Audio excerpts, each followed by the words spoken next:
सत्ख्यातीच्या प्रामाण्याविषयी शंका व समाधान. महाराज सर्व ख्यातीचा विचार केला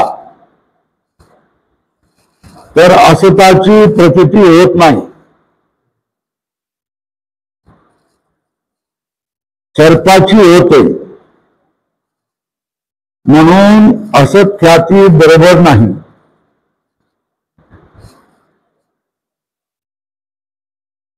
जो असत पदार्थ आहे ना त्याची कधीतरी प्रतीती होईल की नाही. म्हणजे जो पदार्थ कधीच नसतो त्याला असत म्हणायचं ना. उदाहरण वंद्याचा पुत्र, वंद्यापुत्र हा कधी तुम्ही बघितलाय का? तुम्ही कोणी नाही ना, बघितलं नाही ना. मग तो बघितला नाही तर तो पदार्थ नाही. तरी त्याचं नाव घेतलं जातं ना, वंद्यापुत्र. मग तो वंद्यापुत्र असं म्हटलं जातं पण त्याची प्रतीती कधी कोणीही पाहिलेला नसतो. त्याला तो पदार्थ कोणीही पाहिलेला नसतो, अनुभवलेला नसतो. त्या पदार्थाचं कोणालाही ज्ञान नसतं. असत पदार्थाला असत पदार्थ म्हणतात ना. सचाची शिंग तुम्ही पाहिलीत का? नाही.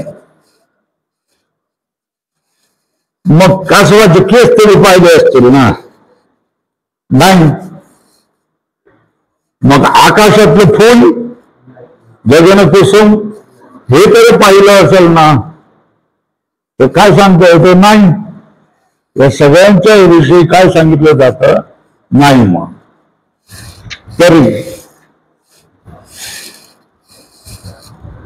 हे सगळे पदार्थ वास्तवामध्ये नाही आहेत, है ना. तरी पण त्यांचं नाव घेतलं जातं, है ना. कसं? वंद्यापुत्र, है ना, कासवाचे केस, है ना, सचाचं शिंग, त्याच्यानंतर गगन कुसुम अशी नावं त्यांची घेतली जातात. बरोबर आहे ना? हो ना. पण ते पदार्थांमुळे नाहीच ना. म्हणजे हे असत पदार्थ मानले जातात हे पदार्थ, पण त्यांची कधीही प्रतीती होत नाही. बरोबर आहे. काय समजलं आपल्याला? असत पदार्थाची कधीही प्रतीती होत नाही.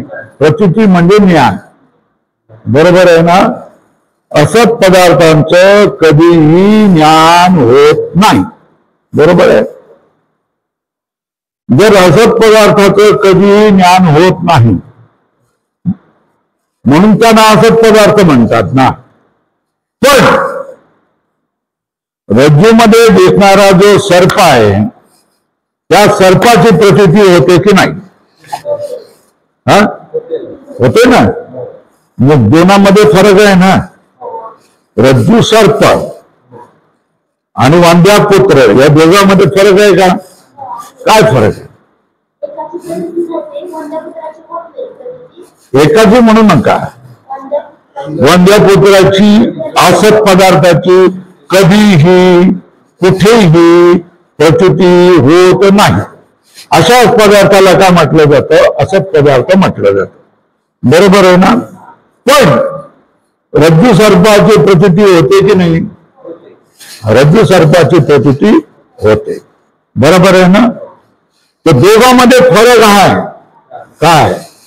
की वंद्यापुत्रासारखे असत पदार्थ आहे त्याची कधीही प्रतीती होत नाही आणि रज्जू सर्पासारखे पदार्थ आहेत त्यांची प्रतीती होते. बरोबर आहे. मग हे समजून घ्या. असताची प्रतीती होत नाही. असताची वर लिहा. काय लिहा? वंद्यापुत्र.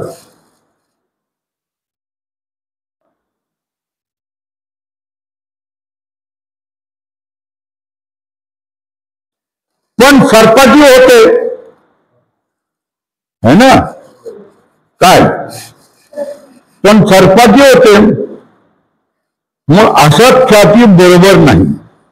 असत ख्याती ही जे तुम्ही सांगतात, असत जे असतं ते सत होऊन जातं, हे असत ख्याती बरोबर नाही.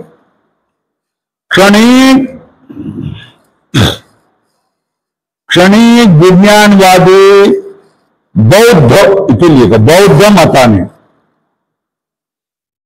सर्पाचा आकार बुद्धी धरते. बरोबर आहे ना. क्षणिकवादी विज्ञानवादीच्या मताने सर्पाचा आकार कोण धरतो? बुद्धी धरते. ठीक आहे ना. पण किती काळ ही बुद्धी सर्पाचा आकार धरेल? है ना, फार काळ नाही धरणार ना. पण सर्पाची जी प्रचिती होते ते खूप काळ होते ना. पण सर्पाची बहुत काळ प्रचिती येते, म्हणून आत्मख्याती बरोबर नाही, असत्ख्याती बरोबर नाही, आत्मख्याती बरोबर नाही. वारुळावरील सर्पाची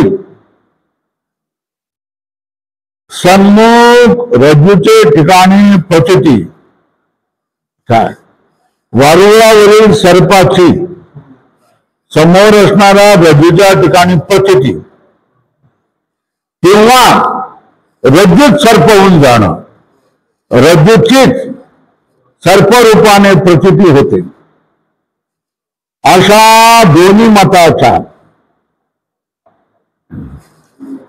दोन्ही मताच्या अन्यथा ख्याती अनुभवाच्या आणि युक्तीच्या विरुद्ध असल्यामुळे असंगय लागतात. हे कसं काय बोलतात लिहितात समजत नाही.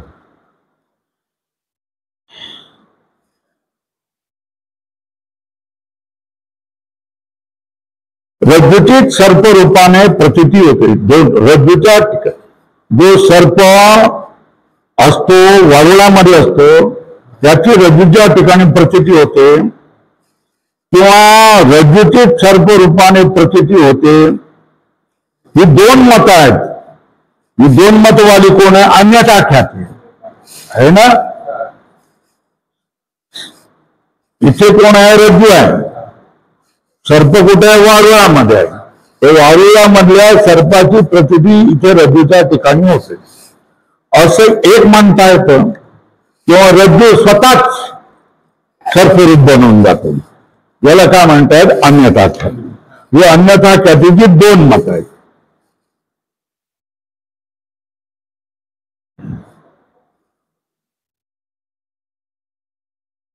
वारुळातील सर्पाची समोर असलेल्या रज्जूच्या ठिकाणी प्रचिती होणं किंवा रज्जूची सर्प रूपाने प्रचिती होणं अशा दोन्ही मताच्या अन्यथा ख्याती, या दोन मतवाला या दोन्ही अन्यथा ख्याती आहे.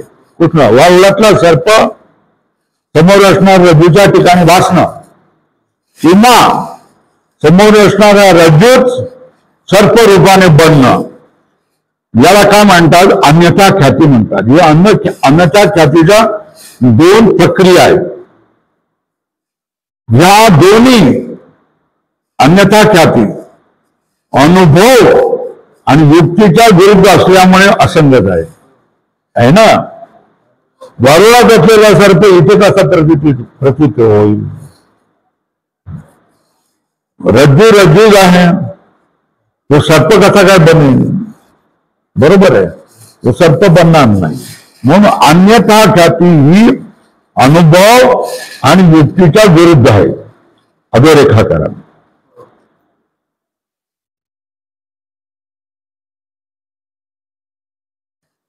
आख्याती ही बरोबर नाही. आख्याती ही जमत नाही. कशासाठी? सर्पांशात कृती मानणे.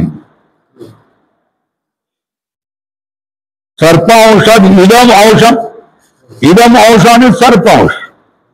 हा सर्प आहे, तो हा रज्जू आहे आणि हा सर्प आहे. याच्या ठिकाणी हा हे समान आहे, सामान्य आहे. रज्जू दिसला तर विशिष्ट आहे, सर्प दिसला तर विशिष्ट आहे. तो सामान्य अंश विशिष्ट अंश, सामान्य अंश समान आहे तर विशिष्ट अंश भिन्न आहे. सर्पांशात, तर सर्पांशामध्ये स्मृती मानणे. हा सर्प आहे, या ठिकाणी समोर कोण आहे? रज्जू आहे ना. सामान्य रूपाने लांब रुंद असं काहीतरी दिसत आहे आणि सर्पांश आहे, या ठिकाणी काय झाली? स्मृती झाली. समोर प्रत्यक्ष कोण आहे? अपरोक्ष कोण आहे? हा अंश आहे. आणि त्या ठिकाणी या ठिकाणी सर्पांशाची काय होते? स्मरण होतं. काय होतं? सर्पांशाचं स्मरण आहे. म्हणून हा सर्प आहे. हे दोन, अपरोक्ष आणि स्मृती, ही दोन ज्ञान एकत्र आहेत. हे कशामध्ये म्हणतात? आख्यातीमध्ये म्हणतात. आख्याती पाचवी ख्याती आहे. आख्याती जमत नाही म्हणून भयकंपादी स्मृती असेल तर भयकंपादी कसं होईल? सर्पांशात स्मृती मानणे हे भयकंपादी पुढील व्यवहाराशी जमत नाही. हे बघा, समोर जर सर्प चालताना तुम्हाला दिसत तर भयकंप होईल की नाही? होईल. पण उद्या तुम्ही पायरीजवळ आलात आणि तुम्ही त्या ठिकाणी बघितलं, त्या ठिकाणी सर्प नाही, तुम्ही पाहिलं की नाही, पण तुम्ही म्हणताल की काल या ठिकाणी सर्प होता. तर काल या ठिकाणी सर्प होता याला स्मरण म्हणायचं ना. हे तुम्हाला स्मरण झालं, काल या ठिकाणी सर्प होता. पण कालच्या सारखे तुम्ही आज घाबरता का? नाही घाबरत ना. ज्यावेळेला साक्षात सर्प तुम्ही पाहिला आणि काढलेला त्यावेळेला तुम्ही घाबरलेत ना. बरोबर आहे ना. आज त्याचं स्मरण झालं तुम्हाला त्याच ठिकाणी की या ठिकाणी काल मी सर्प पाहिला, फणी काढलेला. पण तुम्हाला घाम, भय, कंप आदी येत नाही. स्मरणामुळे, अनुभवामुळे जे प्रकार होतात ते स्मरणामध्ये नसतात. बरोबर आहे. ज्यावेळेला तुम्ही सर्प साक्षात फणी काढलेला पाहिला याला म्हणतात प्रत्यक्ष, याला म्हणतात अनुभव, याला म्हणतात अपरोक्ष अनुभव. हा अपरोक्ष अनुभव तुम्ही पाहिलात त्यावेळेला भयकंपादी झाले. पण कालच्या सर्पाची आठवण झाली, त्या आठवणीने तुम्हाला भयकंप आधी येतो. बरोबर आहे. कारण तुम्हाला निश्चित माहिती आहे की आता या ठिकाणी सर्प नाही पण काल होता. प्रत्यक्ष सर्प असेल तर भयकंपादी होईल, पण त्याची आठवण झाली तर भयकंपादी होण्याचं काय कारण नाही. सर्पांशात स्मृती मानणे, स्मरण मानलं तर भयकंपादी होणार नाही. पण रज्जूमध्ये जो सर्प दिसतोय त्याने तुम्हाला भयकंपादी होत आहे ना, म्हणून स्मरण मानता येत नाही. हे लक्षात येत आहे का? आख्यातीवाद्याचं स्मरण मानता येत नाही. का स्मरण मानता येत नाही? कारण तो जो सर्प आहे, स्मृती आहे, स्मरण आहे असं मानलं तर भयकंपादी व्हायला नाही पाहिजे, है ना. पण ते सर्प बांधतात, भयकंपादी होतं, माणूस घाबरतो, ओरडतो, या रे बाहेर पडा, अरे कोणी ऐकतायत की नाही, धावत जाणारे, काठी घेऊन जाणारे, तो करतो की नाही करतो. म्हणजे स्मरण कसं असेल? आख्यातीवादामध्ये काय म्हटलेलं आहे? स्मरण असतो. कसं? सामान्य अंशामध्ये काय होतं? प्रत्यक्ष असतो. आणि सर्प अंशामध्ये काय होतं? स्मरण असतं. तर स्मरण असेल तर स्मृती झाली म्हणजे काय? भयकंपादी होत नाही. स्मरण असेल तर भयकंपादी व्हायला नाही पाहिजे, पण भयकंपादी होतात. इथे रज्जूमध्ये जो सर्प मंद अंधकारामध्ये दिसतो त्याच्यामुळे भयकंप आधी दिसतात, म्हणून त्याला स्मरण, आख्यातीवाद्यांचं स्मरण म्हणता येत नाही. दोन्ही तिन्ही त्याने असत ख्याती काढली, अन्यथा ख्याती काढली आख्याती काढली, बाजूला काढून टाकल्या. आता राहिलं काय?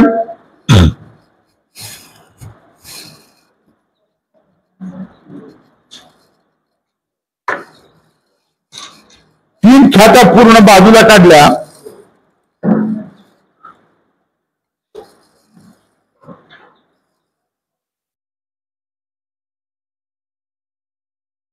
असख्याती, आत्मख्याती, अन्यथा ख्याती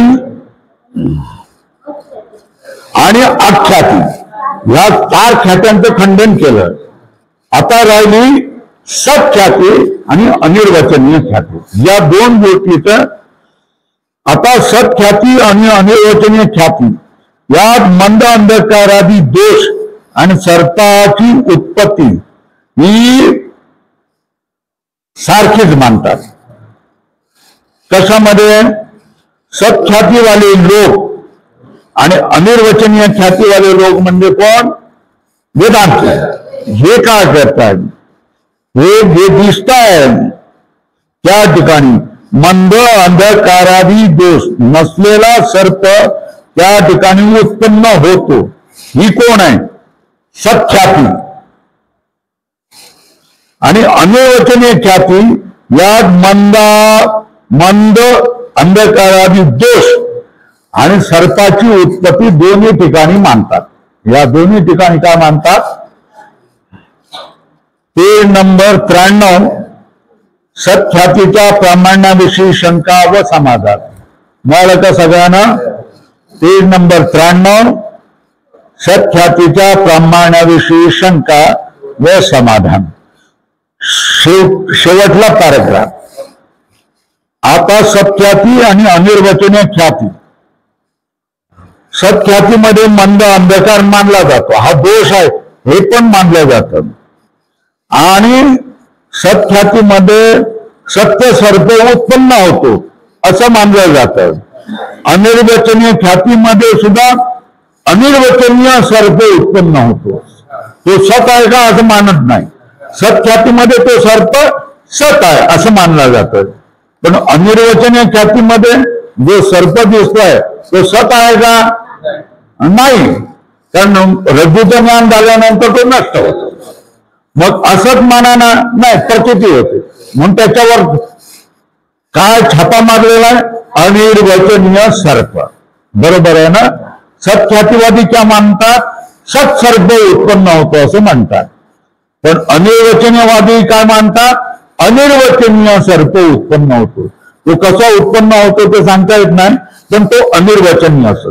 अनिर्वचनीय सर्प उत्पन्न होतो, अनिर्वचनीय त्याचं ज्ञानही उत्पन्न होतं. दोन्हीही सर्पही अनिर्वचनीय आणि त्याचं ज्ञानही अनिर्वचनीय.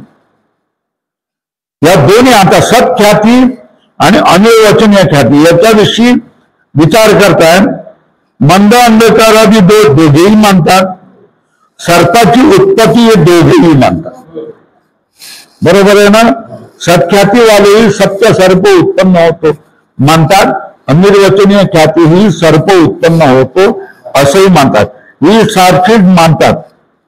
त्यात सत्ख्यातीवादी सर्प काय मानतात? सत्य मानतात. सत्ख्यातीवादी सर्प काय मानतात?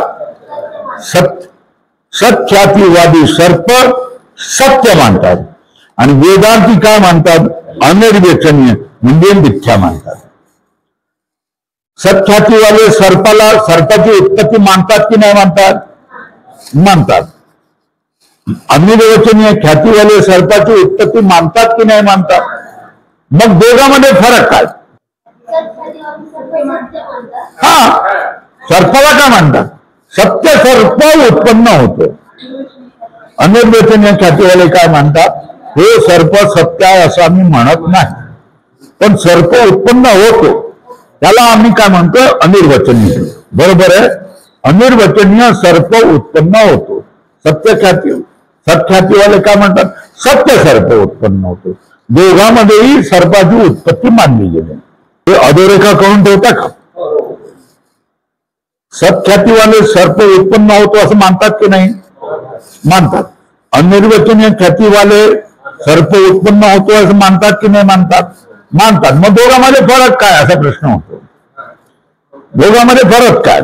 तर दोघांमध्ये फरक हा आहे. हा, मिथ्या म्हणजे अनिर्वचन आहे ना. हा, सर्प उत्पन्न होतो दोघे मानतात, पण त्या सर्पाचा गुण काय तर तो सत्य सर्प ते मानतात. खराखुरा सर्प असतो तिथे, हे म्हणतात नाही नाही खराखुरा सर्प नाही. खराखुरा सर्पाचं रज्जुज्ञान झाल्यानंतर कशाला हटेल?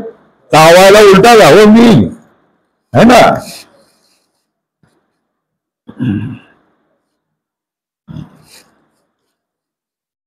एवढाच काय तो फरक. सर्प प्रतीची व्यवस्था दोन्ही मतात सारखीच आहे. सर्पाची प्रतीती होते हे सत्ख्यातीवालेही मानतात, अनिर्वचनीय ख्यातीवालेही मानतात, सारखीच लागते.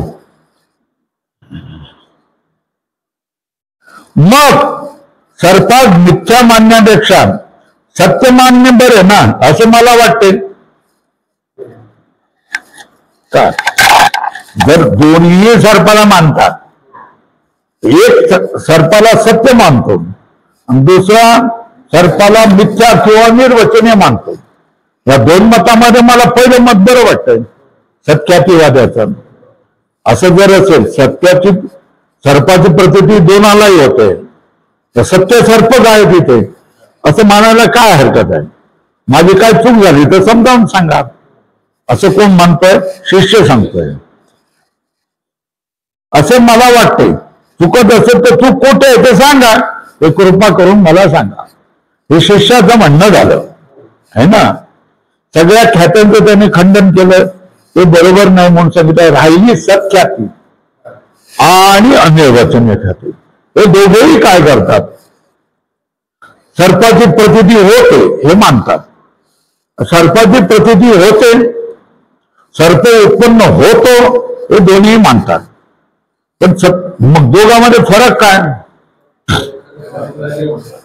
हे सत्य मानतो, हे काय मानतोय? मिथ्या मानतोय. सत्य मानणं आणि मिथ्या मानणं याच्यामध्ये फार मोठा फरक आहे ना. मिथ्या सर्पाची उत्पत्ती, सत्य सर्पाची उत्पत्ती वाटते. तो म्हणतोय, शिष्य म्हणतोय की सत्य सर्पाची उत्पत्ती मानणे बरोबर वाटतंय, मिथ्या सर्पाची उत्पत्ती मानणं हे डोक्यावर चढत नाहीये. ते तुम्ही समजावून सांगा. आता श्री गुरु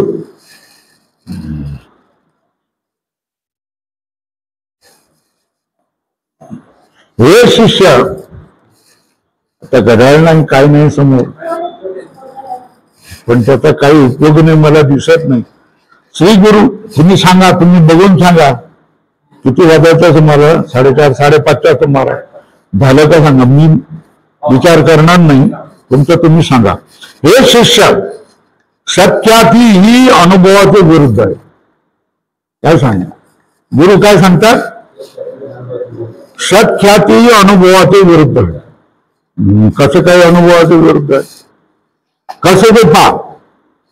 ज्या क्षणी सुप्तीचे ठिकाणी रजत भ्रम होतो, उदाहरण कसलं घेतलंय? सर्प सोडलाय, रज्जू सर्प सोडला, सुप्ती रजतच्या विषयी बोलतात. ज्या क्षणी सुप्तीचे ठिकाणी रजत भ्रम उत्पन्न होतो, बरोबर आहे ना, त्याच क्षणी सत्य रजताची तेथे उत्पत्ती होते. काय सांगतात? ज्या क्षणी सुप्तीच्या ठिकाणी रजत भ्रम होतो त्याच क्षणी सत्य रजताची तेथे उत्पत्ती होते. असं कोणाचं मत? तुमचं मत आहे का? नाही नाही नाही, असं माझं मत नाही. मग कोणाचं मत आहे? सत्ख्यातीवाद्याचं मत आहे. काय? सुप्तीमध्ये रजताची प्रतीती होते त्यावेळेला त्या ठिकाणी सुप्तीमध्ये सत्य रजत उत्पन्न होतं. हे माझं म्हणणं नाही, सत्ख्यातीवाद्यांचं म्हणणं आहे. अनुवाद करतात. सत्ख्यातीवाद्यांचे मत आहे. जेव्हा सुप्ती देशात सत्य रजताची प्रतीती असते, काय सुप्ती देशात जर सत्य रजताची प्रतीती असते, तेव्हा जर शुक्तीशी अग्निसंयोग झाला तर उत्तर क्षणामध्ये शुक्तीचा नाश आणि भस्माची उत्पत्ती होईल. बरोबर आहे ना? काय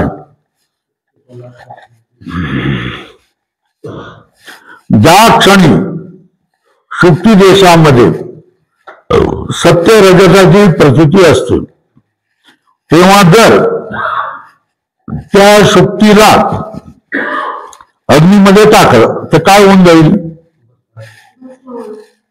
थोड्या क्षणामध्ये शुक्ती जळून जाईल ना. आणि काय उरेल त्या ठिकाणी? भस्म उत्पन्न होईल ना. भस्माची उत्पत्ती होईल. तेव्हा रजताच्या निवृत्तीस काय साधन आहे? रजताच्या निवृत्तीत काय साधन नाही है ना. तुम्ही काय म्हणतायत? शुक्ती आहे.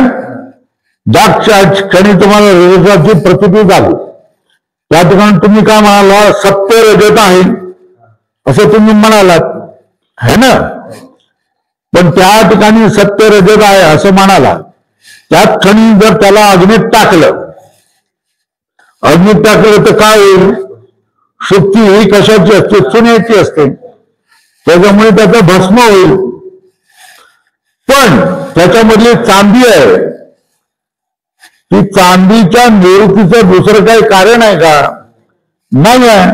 मग त्या ठिकाणी जी खरी चांदी आहे ती चांदी दिसायला पाहिजे ना. ती चांदी भस्मामध्ये नसते ना. मग खरी चांदी उत्पन्न झाली कसं काय म्हणायचं? खरी चांदी वितळली तरी चांदीच राहते ना, आणि वितळली नाही तरी चांदीच राहते ना.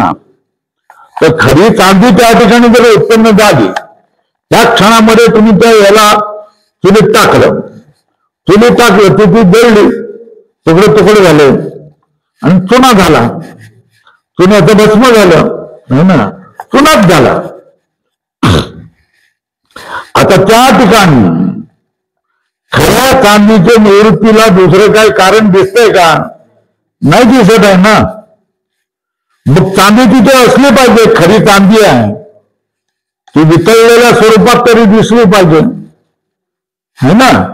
आणि थंड झाल्यानंतर राख्यामध्ये ती चांदी दिसली पाहिजे. दिसत नाही. म्हणून सत्य चांदी उत्पन्न झाली हे म्हणता येत नाही.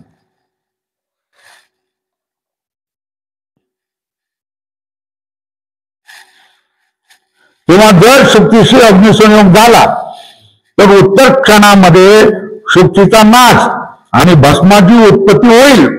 तेव्हा रजताच्या निवृत्तीस तर दुसरं काही साधन नाही ना ज्याच्यामुळे रजताची निवृत्ती होईल. असं काही झालंय का? घटना घडली आहे का? नाही.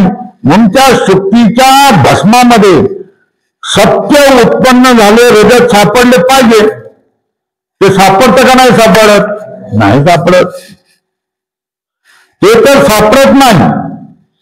जर असे म्हटले की अग्निसंबंधाने शुक्तीप्रमाणे रजताचंही भस्म झाले म्हणून रजत सापडत नाही, कोणी सांगेल? जशा तऱ्हेने अग्नीमध्ये तुम्ही टाकलं ना म्हणून शुक्ती जळून त्याचं भस्म झालं है ना.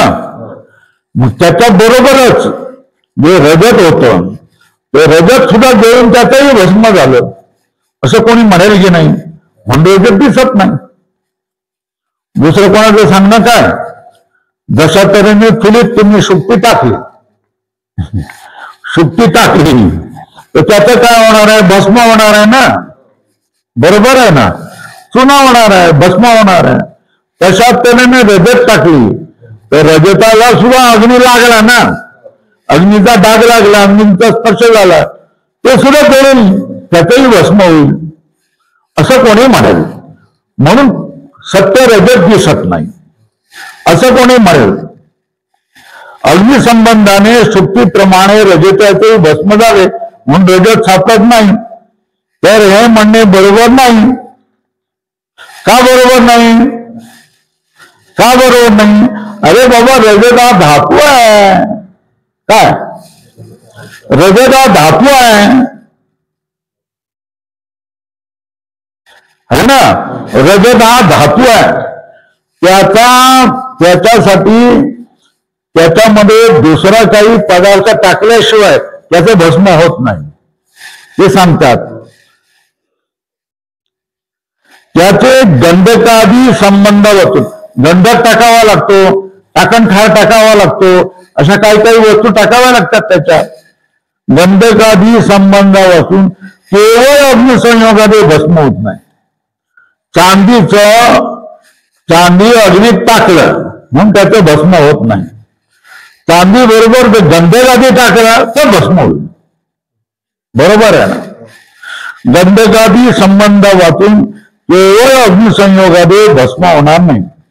याकरता धर्मस्थळी म्हणजे शुद्धीच्या ठिकाणी रजत ज्या ठिकाणी दिसते त्या ठिकाणी धर्मस्थळी शुक्ती देशात सत्य रजन उत्पन्न होते हे म्हणणे बरोबर नाही. सत्ख्यातीवादाचं खंडन केलं. कसं खंडन केलं?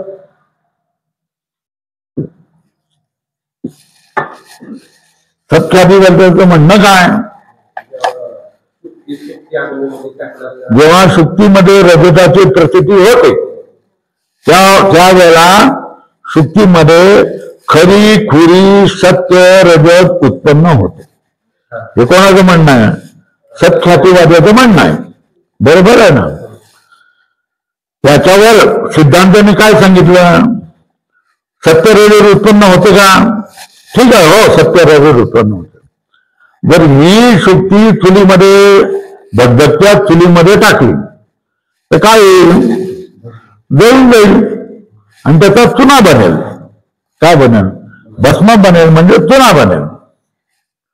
मग त्या ठिकाणी जी चांदी आहे ती चांदी दिसली पाहिजे, पण चांदी दिसत नाही. त्याच्यावर त्याने काय म्हटलं?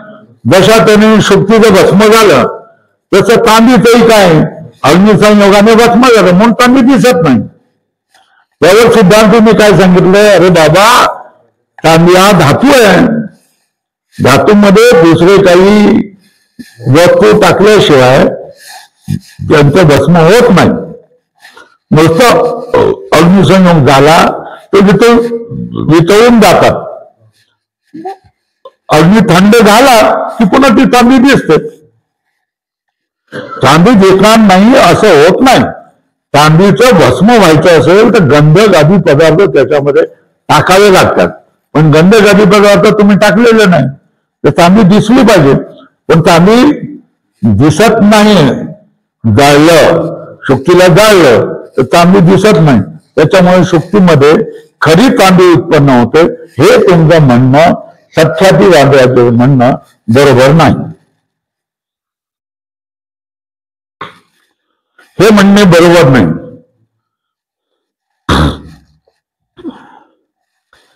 शिवाय आणखी एक गोष्ट, आता रज्जू सर्पाची गोष्ट घेतली.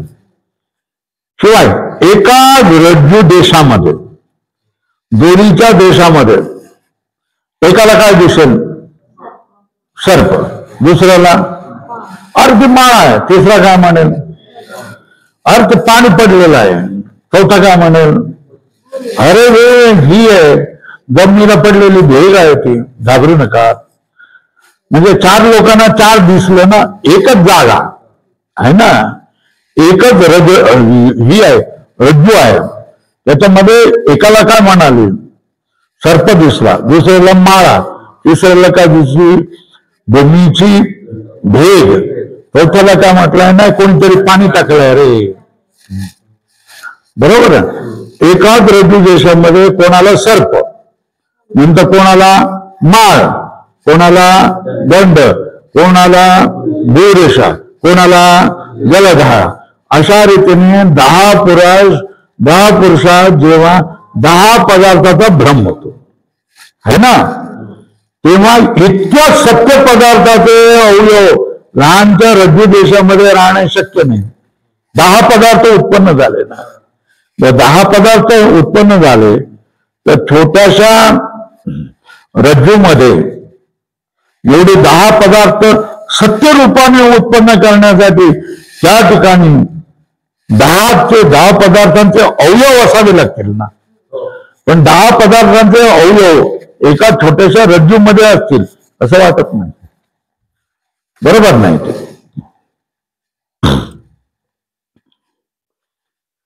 तेव्हा इतक्या 10 सत्य पदार्थाचे अवयव लहानच्या रज्जू देशामध्ये राहणे संभवनीय नाही.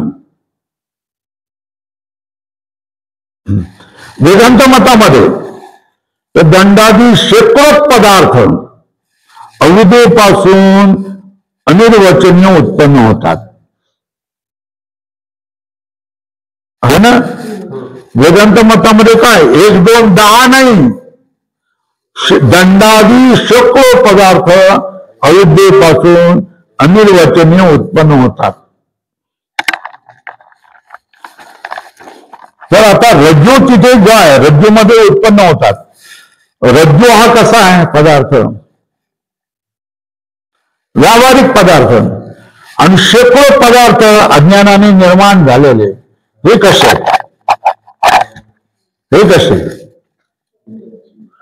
हे अनिर्वचनीय आहे, सत्य नाही आहेत.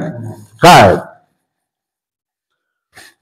एकच पदार्थ काय रज्जू ही व्यावहारिक आहे. बरोबर आहे ना. आणि त्याच्यामध्ये वेदांत मतामध्ये अविद्येमुळं नाना आणि अनंत पदार्थ उत्पन्न होऊ शकतात. हे अनंत पदार्थ आहे ना मिथ्या असतात, म्हणून ते रज्जू प्रदेशामध्ये राहू शकतात. राहण्याची गरजही नाही त्यांना. बरोबर आहे ना. वेदांत मतात दंडादी शेकडो पदार्थ अविद्येपासून अनिर्वचनीय अधोरेखा करा मिथ्या उत्पन्न होतात.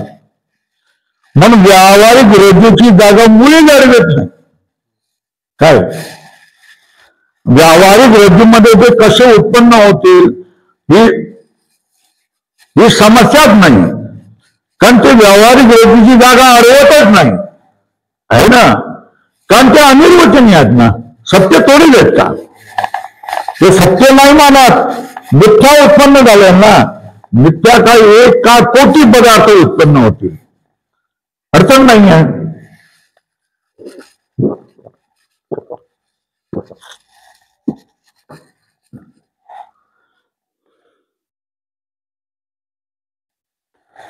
आता बघा अविद्येपासून अनिर्वचनीय उत्पन्न होतात. मग व्यावहारिक रज्जूची जागा मुळी जडवीत नाही.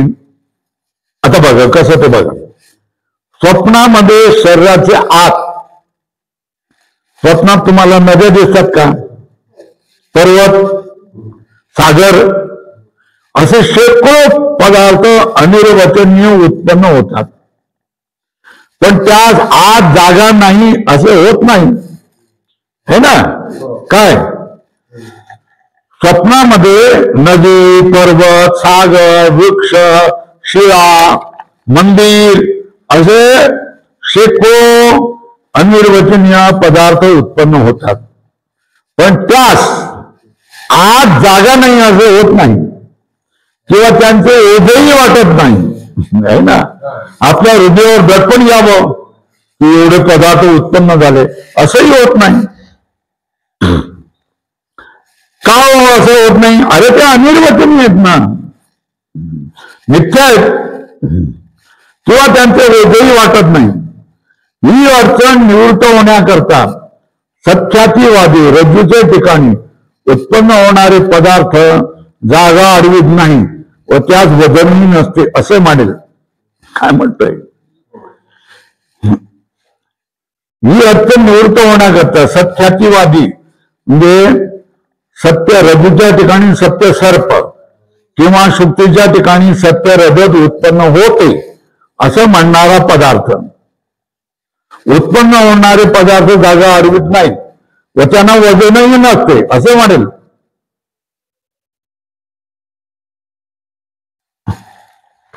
जर त्यांना वजनही नाही आणि त्यांना आकारही नाही मग त्यांना सत्य का म्हणायचं.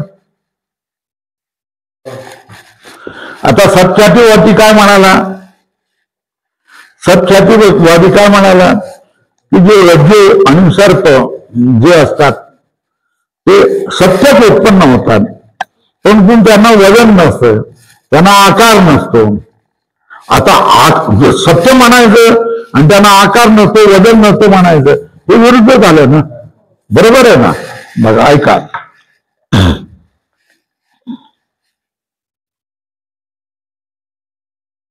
रज्जूच्या ठिकाणी उत्पन्न होणारे पदार्थ जागा अडवित नाही व त्यात वजनही नसते असे म्हणेल तर त्या दंडाधिकांना सत्य म्हणणे विरुद्ध आणि निष्फळ होईल ना.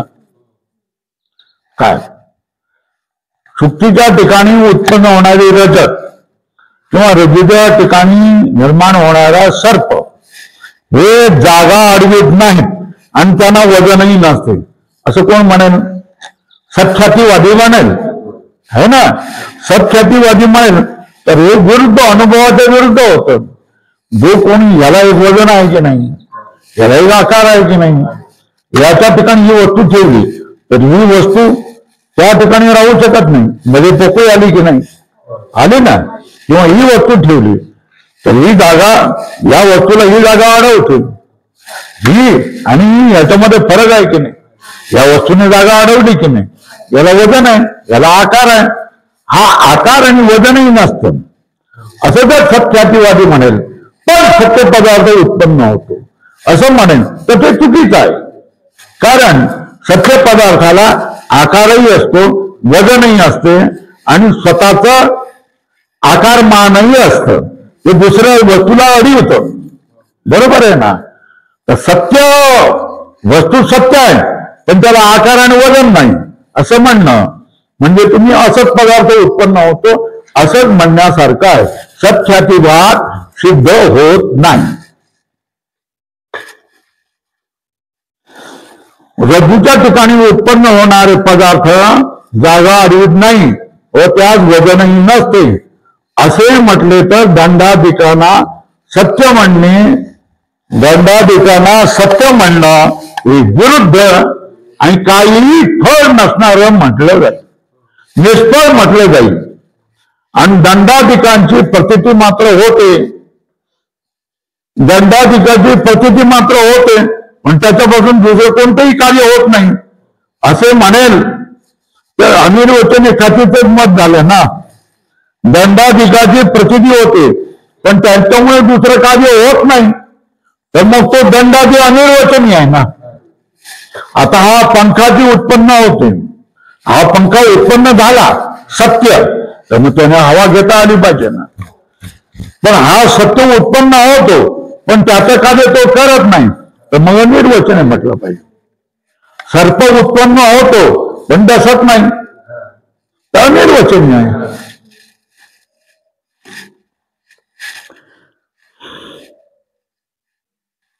दंडाधिकाची प्रचिती मात्र होते आणि ते सत्य आहेत आणि त्यांच्यापासून दुसरे कोणतेही कार्य होत नाही असे म्हणणे म्हणजे मग तुम्ही तो अनिर्वचनीय सर्प किंवा अनिर्वचनीय चांदी उत्पन्न होते असं आम्ही म्हणतोय. या मताच्या जवळ तुम्ही आले. सत्ख्यातीवादी तुम्ही सत्ख्याती टिकत नाही तुमची.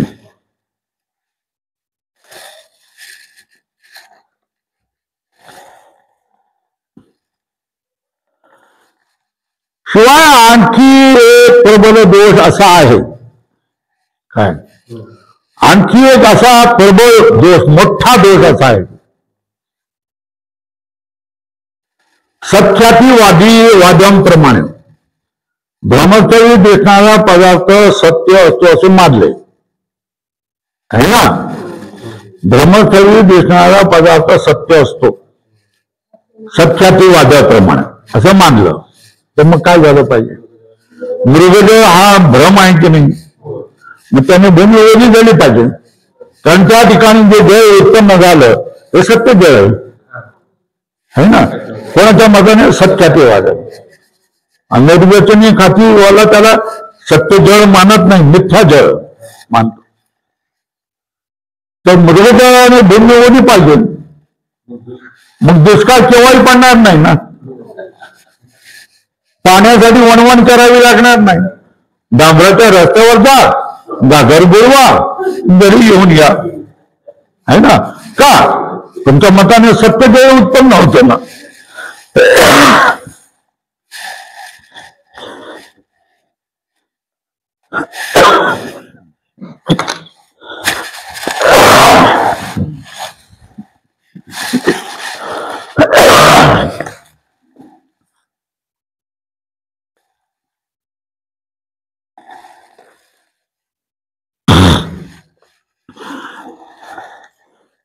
आता काय झालं? शिवाय आणखी एक प्रबळ दोष आहे की भ्रमस्थळी दिसणारा पदार्थ सत्य असतो असं तुम्ही मानताना. मृगजळाने ज्या ठिकाणी मृगजळ दिसतं त्या ठिकाणी जे जळ दिसतं ते पण सत्य असेल. मग भूमी ओली झाली पाहिजे, मग दुष्काळ केव्हाही पडणार नाही. केव्हाही आपल्याला पाणी भरून, मटका भरून पाणी भरून आणता येईल, है ना? किंवा स्वच्छ केलेल्या कापसाच्या ढिगाऱ्यावर लाल भडक रंगाच्या गुंजाचा पुंजका ठेवला. काय? स्वच्छ केलेल्या कापडाच्या ढिगाऱ्यावर, स्वच्छ केलेल्या कापसाच्या ढिगाऱ्यावर लाल भडक रंगाच्या गुंजाचा मोठा ढीग ठेवला, तर त्या ठिकाणी आमच्या मताने अग्नीचा भ्रम होतो. आग लागली असं वाटतंय. जिनिंग मिल असते ना, त्या ठिकाणी कापसाचा केवढा मोठा ढीग असतो. त्या ठिकाणी जाऊन 10 मन गुंजा त्या ठिकाणी वर टाकून दिला, तर दुरून कोणालाही वाटेल ना आग लागली. मग आग लागल्याचा भ्रम होतो, है ना? त्या ठिकाणी आमच्या मताने अग्नीचा भ्रम होतो. तो अग्नी सत्यच मानला. तुमच्या मताने तो सत्य अग्नी आहे ना, पण तो मग सगळ्याचा सगळा कापूस जळून गेला पाहिजे ना. दारूच्या मिलला आग लागली होती ना 5, 6, 7, 8 वर्षापूर्वी, है ना? जर तो सत्य मानला तर तो कापूस जळून गेला पाहिजे, है ना? तो जळतो का? तो जळत नाही. त्या लाल बुंदाही तिथे राहतात, कापूसही जळत नाही, पण भ्रम मात्र होतो कापसाला आग लागले म्हणून. तो जळत नाही. म्हणून काय झालं? निष्कर्ष काय? सत्याचे मत जमत नाही. सत्याचे मत असंगत आहे. अजून एक सांगतात, आणखी एक घ्या.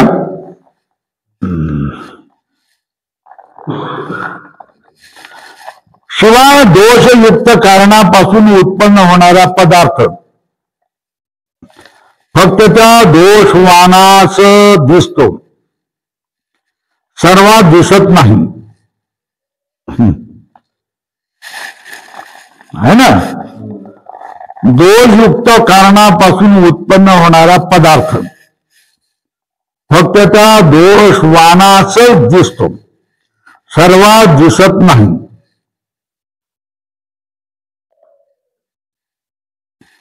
है ना? आता बघा,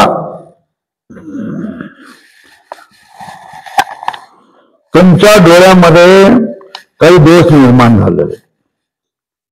तुमच्या डोळ्याने तुम्हाला अंधुक दिसत आहे, बरोबर ना?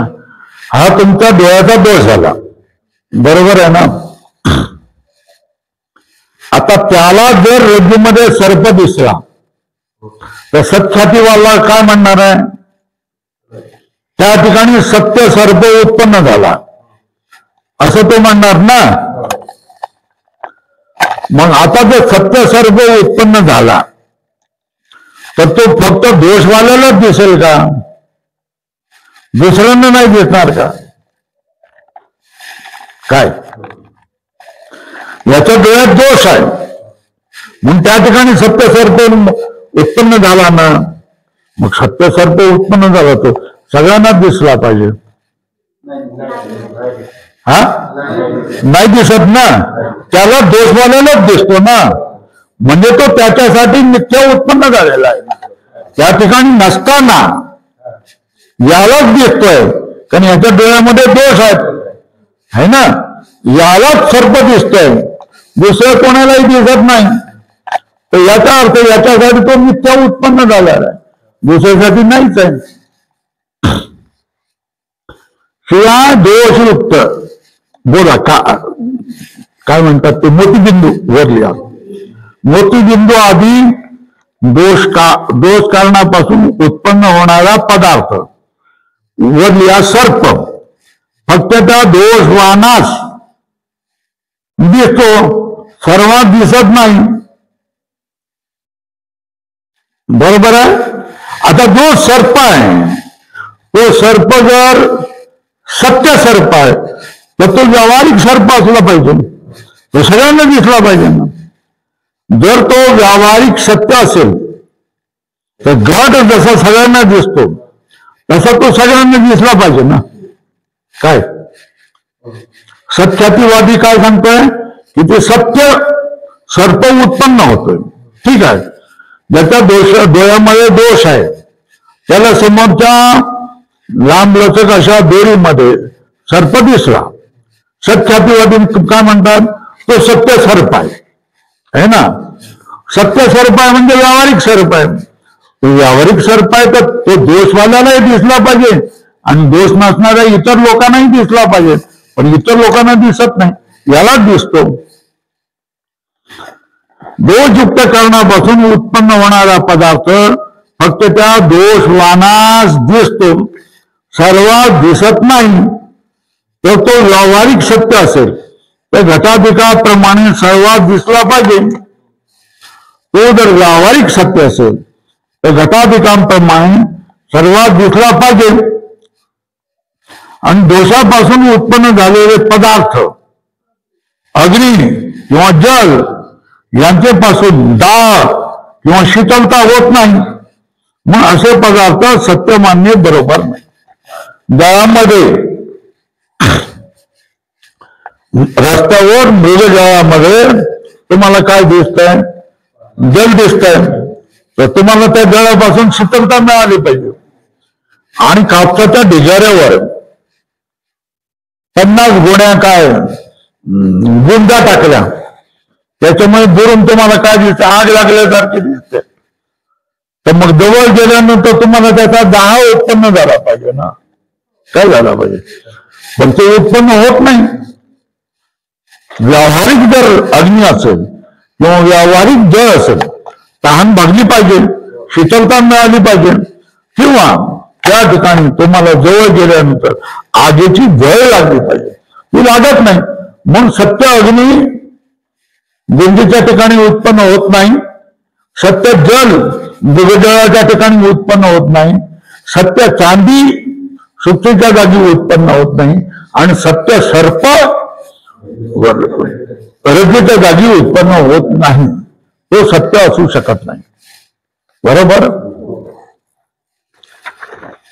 तोंड सुकताय, कसं पाणी पिऊन तोंड फुकताय, असू द्या. जर तो व्यावहारिक सत्य असेल तर घटाधिकांप्रमाणे सर्वात दिसला पाहिजे. दोषापासून उत्पन्न झालेले पदार्थ कोण कोण, अग्नी किंवा जल यांच्यापासून दाह म्हणजे झळा लागल्या पाहिजे, किंवा शीतलता उत्पन्न झाली पाहिजे, किंवा तहान भागली पाहिजे.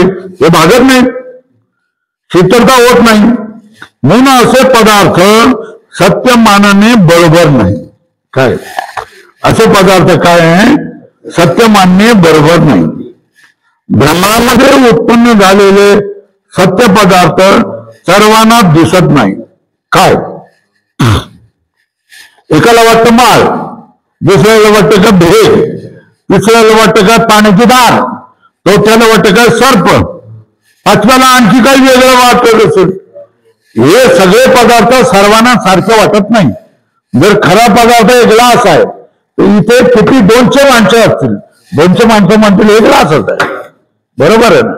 कोण याला म्हणेल घडा, कोण याला म्हणेल कोठी, असं होईल का? असं नाही होत.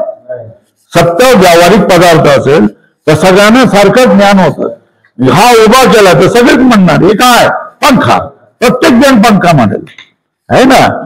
पण एखादा काय म्हणतोय सर्प दिसतो, एक म्हणतोय भेद आहे, एक म्हणतोय जलधारा आहे, एक म्हणतोय काय की त्या ठिकाणी माळा आहे, एक म्हणतोय त्या ठिकाणी रबराचं काहीतरी टाकलेलं दिसत आहे ना. ते वेगवेगळे कसे दिसतील आणि वेगवेगळे सत्य पदार्थ एका जागी कसे उत्पन्न होतील, त्याच्यामुळे सत्याची काय बरोबर नाही.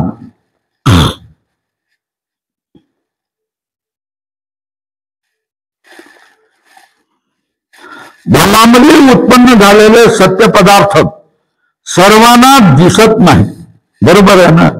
सगळ्यांना मा मा मा मा मा असं वाटत नाही, सगळ्यांना सर्प सर्प सर्प असं वाटत नाही.